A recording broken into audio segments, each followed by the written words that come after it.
দেখুন, এবারের নির্বাচনে দল থেকে আমাদের দলীয় কোনো প্রতীক দেওয়া হয়নি, দলীয় মনোনয়ন দেওয়া হয়নি, এমনকি দলীয়ভাবে কোনো সমর্থনও কাউকে দেওয়া হয়নি দলীয়ভাবে।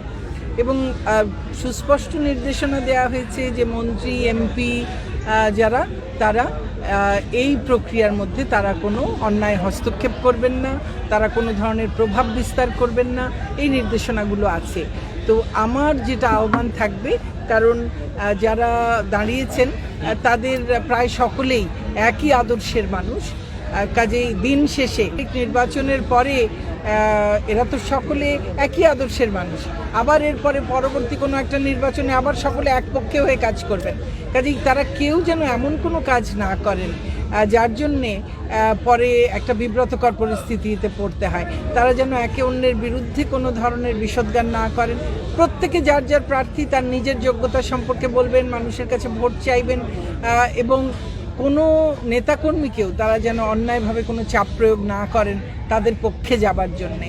আমি ভোটারদেরকে আশ্বস্ত করতে চাই, কারণ তারাও আমাকে আজকে যখন এসেছি তারাও আমাকে বলেছে যে তারাও ঠিক এই রকমই একটি নির্বাচন করবার জন্য তারা প্রস্তুত।